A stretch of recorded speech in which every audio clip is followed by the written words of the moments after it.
Hello dear students. स्वागत है आपका अपने चैनल स्टडी बिहार में। तो आप लोग कैसे हैं? आई होप आप लोग अच्छे होंगे और परीक्षा की तैयारी में लगे होंगे। तो मैं आपको बता दूं कि आज से मैट्रिक परीक्षा 2025 के तैयारी के लिए भौतिक विज्ञान की क्लास मैं शुरू कर रहा हूं। अगर आप स्टडी बिहार फैमिली से जुड़ना चाहते हैं तो इस चैनल को सब्सक्राइब कर बेल आइकन प्रेस कर दें ताकि आगे आने वाली वीडियो का अपडेट आपको मिलता रहे और आपकी मैट्रिक परीक्षा की तैयारी अच्छा से होता रहे। आज की इस वीडियो में मैं आपको भौतिक विज्ञान फिजिक्स जो है उसका चैप्टर 1 प्रकाश का परावर्तन रिफ्लेक्शन ऑफ लाइट्स का पहला क्लास होगा। बिल्कुल जीरो लेवल से टॉपिक कवर करते हुए ऑब्जेक्टिव और सब्जेक्टिव क्वेश्चन पर आधारित कंसेप्ट आपको दूंगा। अगर वीडियो को अंत तक देख लेते हैं तो आपको बुझा जाएगा कि स्टडी बिहार फैमिली आपको कितना डीपली पढ़ाती है। और इस फैमिली के मेंबर बनने के लिए आपको मैं तहे दिल से आभार भी व्यक्त करता हूं कि आप स्टडी बिहार फैमिली से जुड़े और इसका सदस्य बने। तो टॉपिक हम लोग को क्या पढ़ना है? प्रकाश और प्रकाश का स्रोत। प्रकाश के परावर्तन जो चैप्टर है इसका टॉपिक सबसे पहले टॉपिक क्या पढ़ना है? प्रकाश और प्रकाश का स्रोत। मतलब प्रकाश होता क्या है और प्रकाश का स्रोत क्या है। तो प्रकाश क्या है? क्वेश्चन फर्स्ट क्वेश्चन क्या कहा? प्रकाश क्या है? तो प्रकाश वह कारक है जिसकी सहायता से हम किसी वस्तु को साफ साफ देखते हैं। प्रकाश क्या बोलेंगे कि प्रकाश वह बाह्य कारक होता है, चाहे कारक होता है जिसकी सहायता से या जिसके सहायता से हम किसी वस्तु को साफ साफ देखते हैं। और मतलब दूसरे भाषा में हम बोल सकते हैं कि प्रकाश एक विकिरण ऊर्जा है जो हमारे आंखों के रेटिना में संवेदना उत्पन्न करता है जिससे हम किसी वस्तु को साफ साफ देखते हैं। ऊपर वाला बोल सकते हैं या नीचे वाला और वाला भी बोल सकते हैं कि प्रकाश एक विकिरण ऊर्जा होता है, जो फैलने वाली ऊर्जा होती है, जो हमारे आंखों में क्या करता है, आंखों के रेटिना में क्या करता है, संवेदना उत्पन्न करता है जिससे हम किसी वस्तु को साफ साफ देखते हैं या मुझे देखने का आभास होता है। उसके बाद दूसरा क्वेश्चन क्या कहा? प्रकाश स्रोत से आप क्या समझते हैं? मतलब प्रकाश स्रोत से आप क्या समझ, मतलब प्रकाश क्या क्या चीज से निकलता है, मिलता है। तो जिस वस्तु से प्रकाश निकलता है, क्या बोलेंगे? जिस वस्तु से प्रकाश निकलता है उसे प्रकाश स्रोत मतलब प्रकाश का स्रोत माना जाता है ना। अब देखिए प्रकाश स्रोत क्या होता है। तो प्रकाश क्या क्या चीज से निकलता है? सूर्य से प्रकाश निकलता है, तारे से प्रकाश निकलता है, एक लकड़ी जला देते हैं उससे भी प्रकाश निकल जाता है, मोमबत्ती जला देते हैं उससे भी प्रकाश निकल जाता है ना। तो वही कहता है जिस वस्तु से प्रकाश निकलता है उसे क्या कहते हैं? प्रकाश स्रोत कहते हैं। जैसे उदाहरण देख लीजिए कि प्रकाश स्रोत क्या होता है? सूरज, तारे, लैंप, बल्ब, मोमबत्ती, दिया आदि। तो यह क्या हो गया? प्रकाश स्रोत हो गया। तो प्रकाश स्रोत को भी क्या किया गया है? बांट दिया गया है। कुछ प्रकाश स्रोत ऐसे होते हैं जो प्रकृति के द्वारा उत्पन्न होते हैं और कुछ प्रकाश स्रोत ऐसे होते हैं जो मानव के द्वारा बनाए जाते हैं। तो प्रकाश के प्राकृतिक स्रोत क्या होता है? सूर्य और तारे। आपसे क्वेश्चन पूछ सकता है कि प्रकाश के प्राकृतिक स्रोत कौन है? सूर्य ना, लालटेन ना, बल्ब दिया दिया रहेगा और उसमें सूर्य दिया रहता है। सूर्य मारिए क्या है कि सूर्य प्राकृतिक स्रोत है और लालटेन बल्ब दिया जो है मनुष्य बनाता है ना, मानव निर्मित हो गया ना। तो प्रकाश के प्राकृतिक स्रोत ऑब्जेक्टिव के लिए क्वेश्चन होता है। तो प्रकाश के प्राकृतिक स्रोत सूर्य, तारे आदि हैं। और प्रकाश के मानव निर्मित स्रोत जो होता है लालटेन हो गया, बल्ब हो गया, दिया हो गया, मोमबत्ती हो गया, ट्यूबलाइट आदि जो है प्रकाश के मानव निर्मित स्रोत हैं। उसके बाद आपसे ऑब्जेक्टिव ये भी क्वेश्चन पूछ जाएगा कि इस धरती पर ना ना प्रकाश के सर्वोत्तम ऊर्जा क्या है? मतलब सबसे ऊर्जा का सबसे अच्छा स्रोत क्या है? तो सूर्य माना जाता है। ये भी क्वेश्चन याद रखिएगा ऑब्जेक्टिव के लिए। अब टॉपिक दूसरा टॉपिक हम लोग क्या पढ़ेंगे? प्रकाश के आधार पर वस्तुओं का वर्गीकरण। क्या करना है? प्रकाश के आधार पर वस्तुओं का वर्गीकरण, मतलब कौन वस्तु में प्रकाश होती है, नहीं होती है, कैसा होता है, इसको मतलब किसके पास प्रकाश होता है, किसके पास नहीं होता है, कौन अपने प्रकाश से चलता है तो कौन दूसरे के प्रकाश से चलता है। मतलब उसी प्रकाश के आधार पर क्या किया गया है, वस्तुओं का वर्गीकरण किया गया है। तो प्रकाश के आधार पर वस्तुओं का वर्गीकरण पढ़ना है। तो इसमें फर्स्ट क्या कहा कि प्रदीप्त पिंड, प्रकाश के आधार पर वस्तुओं का वर्गीकरण को क्या किया गया है, दो भागों में क्या किया गया है, बांट दिया गया है। कितने भागों में बांटा गया है, दो भागों में बांट दिया गया है। पहला प्रदीप्त पिंड या दीप्तिमान पिंड से आप क्या समझते हैं? प्रकाश के आधार पर वस्तुओं को दो भागों में बांटा गया है, एक में प्रदीप्त पिंड और दूसरा में अप्रदीप्त पिंड। तो प्रदीप्त पिंड को दीप्तिमान पिंड भी कहते हैं। तो आपसे क्वेश्चन क्या पूछेगा, प्रदीप्त या दीप्तिमान पिंड से आप क्या समझते हैं? तो क्या बोलिएगा, जिन पिंडों के पास अपना प्रकाश होता है, मतलब जिन पिंडों के पास स्वयं का अपना प्रकाश हो न, अर्थात जो पिंड प्रकाश उत्सर्जित करता है उसे दीप्तिमान पिंड या प्रदीप्त पिंड कहते हैं। मतलब जिन पिंडों के पास स्वयं का अपना प्रकाश होता है, जो न स्वयं क्या करता है, प्रकाश को उत्सर्जित करता है, उसे ही क्या कहते हैं, प्रदीप्त पिंड या दीप्तिमान पिंड कहते हैं।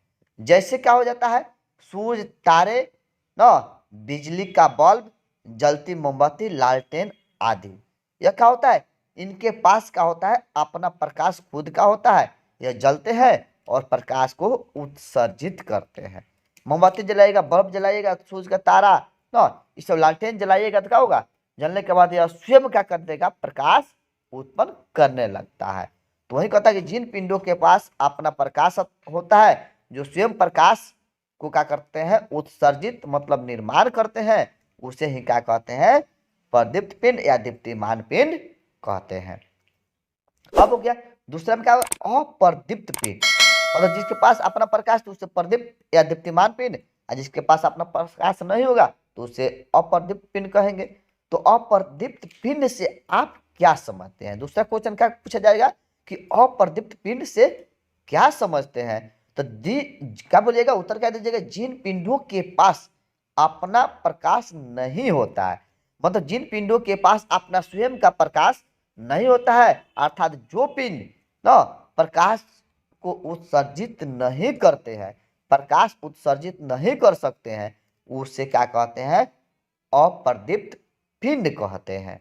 जैसे पृथ्वी हो गया, टेबल हो गया, कुर्सी हो गया, पुस्तक हो गया, लोहा हो गया आदि, ये सब क्या होते हैं, अप्रदीप्त पिंड होते हैं। इनमें बॉल वॉल कुछ भी सटाइएगा, तार और लाइन हो, तो यह क्या होगा, प्रकाश को उत्सर्जित नहीं करेंगे। तो यह क्या होता है, अप्रदीप्त पिंड में माना जाता है। नोट्स में आपको दिया गया है कि सूर्य पृथ्वी और प्रकाश का सबसे महत्वपूर्ण स्रोत है। तो आपसे ऑब्जेक्टिव क्वेश्चन पूछा जाता है बोर्ड में कि पृथ्वी और प्रकाश का सबसे महत्वपूर्ण स्रोत क्या है, या सबसे अच्छा स्रोत क्या है, या बाहुल्य स्रोत क्या है, तो सूर्य मानिएगा।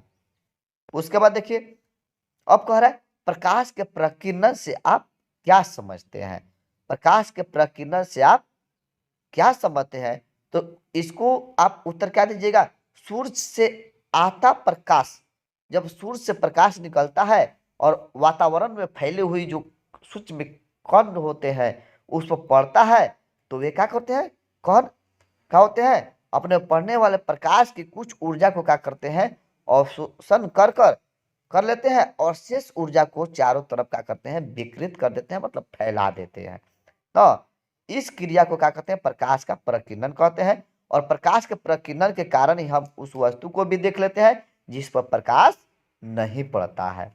तो आपको इसको जवाब उत्तर कैसे देना है, कब बोलिएगा, सूर्य से आता प्रकाश जब छोटे सूक्ष्म कण मतलब छोटे छोटे कणों पर पड़ता है, मतलब वायुमंडल में जो छोटे छोटे कण विकृत होते हैं, फैले होते हैं, उस पर पड़ता है, तो वे कण जो होते हैं अपने ऊपर मतलब अपने पर पड़ने वाले प्रकाश की कुछ ऊर्जा को क्या करते हैं, अवशोषित कर लेते हैं। मान लीजिए कि हम ऐसे वातावरण में कोई लकड़ी फेंक देंगे, प्रकाश निकलेगा तो लकड़ी पड़ेगा तो क्या करेगा, लकड़ी दिखेगा कि नहीं दिखेगा, तो कुछ वह अवशोषित कर लकड़ी पड़ता है तो क्या करेगा, कुछ प्रकाश को उस पर पड़कर चारों तरफ फैला देता है, मतलब विकृत कर देता है। तो वही कहता है सूर्य से आता प्रकाश जब सूक्ष्म कणों पर पड़ता है तो वे कण अपने पर पड़ने वाले प्रकाश की कुछ ऊर्जा को क्या करते हैं, अवशोषित कर लेते हैं और शेष ऊर्जा को अपने चारों तरफ क्या करते हैं, विकृत कर देते हैं, मतलब फैला देते हैं। इसी प्रक्रिया को हम लोग क्या कहते हैं, प्रकाश का प्रकीर्णन कहते हैं। और प्रकाश के प्रकीर्णन के कारण ही हम उस वस्तु को भी देख पाते हैं, चाहे देख लेते हैं जिस पर प्रकाश नहीं पड़ता है। तो आप प्रकाश के प्रकीर्णन समझ गए। यह क्वेश्चन भी है जो मैट्रिक बिहार बोर्ड में पूछा जाता है। उसके बाद देखिए टॉपिक क्या कहा कि किरण एवं किरण पुंज पढ़ना है। इससे भी क्वेश्चन आपसे मैट्रिक बिहार बोर्ड में पूछा गया है कि किरण एवं किरण पुंज। तो किरण क्या है, प्रकाश के पथ से आप क्या समझते हैं। तो किरण और प्रकाश के पथ से आप क्या समझते हैं, दोनों में कोई खास अंतर नहीं है। तो प्रकाश हमेशा एक सीधी रेखा पर गमन करती है। क्या बोलिएगा इसका उत्तर, प्रकाश हमेशा एक सीधी रेखा पर गमन करती है। अतः एक सीधी रेखा पर गमन करने वाली प्रकाश के पथ को ही क्या कहा जाता है, किरण कहते हैं। मतलब जिस पथ पर प्रकाश क्या करता है, गमन करता है, उसे प्रकाश का पथ कहते हैं, प्रकाश पथ कहते हैं ना। और सीधी रेखा को किरण कहते हैं ना। जिस सीधी रेखा पर प्रकाश क्या करता है, गमन करता है, उसे ही क्या कहते हैं, किरण कहते हैं। इसे आप जुड़कर लिख दीजिए। क्या बोलिएगा, प्रकाश हमेशा एक से। अब आपसे ऑब्जेक्टिव क्वेश्चन क्या देगा कि प्रकाश हमेशा गमन करती है, तो ऑब्जेक्टिव में 4 ऑप्शन में देगा, इर्द गिर्द तीर्थ बिर्द, मतलब जो भी दे तो याद रखिए कि सीधी रेखा में, हमेशा सीधी रेखा में गमन करती है। तो वही कहता है प्रकाश हमेशा एक सीधी रेखा पर गमन करती है। अतः एक सीधी रेखा पर गमन करने वाले प्रकाश के पथ को ही क्या कहते हैं, किरण कहते हैं। उसके बाद दूसरा क्वेश्चन क्या करें, प्रकाश पुंज या किरण पुंज से आप क्या समझते हैं। तो प्रकाश ऊर्जा की धारा को अर्थात प्रकाश की किरणों के समूह को प्रकाश पुंज या किरण पुंज कहते हैं। तो प्रकाश ऊर्जा की जो धारा निकलती है ना, या प्रकाश की किरणों की जो समूह होती है, उसी को हम लोग क्या कहते हैं, प्रकाश पुंज या किरण पुंज कहते हैं। तो प्रकाश एगो थोड़ी चलता है, वह समूह के रूप में चलता है, उसमें एक धाराएं होती है, उसी को हम लोग प्रकाश पुंज या किरण पुंज कहते हैं। और प्रकाश पुंज या किरण पुंज 3 प्रकार के होते हैं। प्रकाश पुंज और किरण पुंज को कितने भागों में बांट दिया गया है, कितने वर्गों में वर्गीकृत किया गया है, तो 3 वर्गों में उससे क्या किया गया है, वर्गीकृत कर दिया गया है। अब उसका रूप देखिए, तो कहता है कि अपसारी किरण पुंज, समांतर किरण पुंज और अभिसारी किरण पुंज। हाँ, किरण पुंज को कितने भागों में बांटा गया, 3। अपसारी किरण पुंज, समांतर किरण पुंज या समानांतर किरण पुंज बोलिएगा, अभिसारी किरण पुंज। तो अपसारी किरण पुंज क्या होता है कि जब प्रकाश की किरणें एक बिंदु स्रोत से निकलकर फैलती चली जाती है तो उसे क्या कहते हैं, अपसारी किरण पुंज कहते हैं। मतलब किसी बिंदु स्रोत से निकले और वह फैलती चली जाए तो उसको हम लोग क्या कहते हैं, अपसारी किरण पुंज कहते हैं ना। क्या कहते हैं, अपसारी किरण पुंज कहते हैं ना। उसके बाद समांतर किरण पुंज क्या होता है, दोनों हम क्या करें, समांतर किरण पुंज, मतलब जब कोई किरण पुंज किसी दूसरे किरण पुंज के क्या हो, समांतर हो, मतलब एक समान सीधा हो, तो उसे समांतर किरण पुंज कहते हैं। उसके बाद अभिसारी किरण पुंज क्या कह रहा है कि जब कोई किरण पुंज किसी एक बिंदु स्रोत पर आकर मिलती है या मिलती हुई प्रतीत होती है तो उसे अभिसारी किरण पुंज कहते हैं। तो आपको आप लोग अच्छा से समझ जाइए कि अपसारी मतलब अप मतलब ऊपर निकलकर मतलब फैलती चली जाए, और समांतर मतलब एक दूसरे के समांतर हो ना। अभिसारी, अभी मतलब अभी, सारी मतलब सनाइल है, मतलब एक बिंदु पर आकर मिले, क्या हो, मिले। तो वही कहता है कि अपसारी अप मतलब ऊपर है, मतलब निकलकर फैलती चली जाए। तो जब प्रकाश की कोई किरणें ना, जब प्रकाश की किरणें एक बिंदु स्रोत से निकलकर फैलती चली जाती है तो उसे अपसारी किरण पुंज कहते हैं। और जब प्रकाश की किरणें या प्रकाश पुंज बोलिएगा किसी दूसरे किरण पुंज या प्रकाश पुंज के समांतर हो तो उसे समांतर किरण पुंज कहते हैं। अभिसारी का मतलब आकर मिलना, कन्वर्जिंग। अपसारी का मतलब डाइवर्जिंग, डाइवर्जिंग का मतलब बढ़ जाना, इसमें आकर मिल जाना, एकत्रित हो जाना। तो अभिसारी, तो अभिसारी का क्या होता है, जब कोई किरण पुंज किसी एक बिंदु स्रोत से पर मिलती है या मिलती हुई प्रतीत होती है तो उसे अभिसारी किरण पुंज कहते हैं। ये सब किरण स्रोत के किरण आलेख के द्वारा समझिए। जैसे क्या कहा कि अपसारे किरण पुंज, देखिए एक बिंदु लिए हैं, इस बिंदु से निकल कर क्या किया गया, फैल गया, मतलब एरो का 3 ऊपर दीजिएगा कि आगे भाग रहा है, तो ऐसे रहेगा तो अपसारे किरण पुंज होगा। समांतर किरण पुंज देखिए सीधा है एक दूसरे के, देखा हो जाएगा, समांतर किरण पुंज रहेगा। अभिसारी किरण पुंज मतलब एक बिंदु स्रोत पर आकर मिले, सेम टू सेम, एक नंबर और क्या है 3 नंबर, दोनों समान है, लेकिन इसमें देखिए तीर का चिन्ह ऊपर को गया, इसमें आकर एक बिंदु पर मिलता हुआ प्रतीत हो रहा है।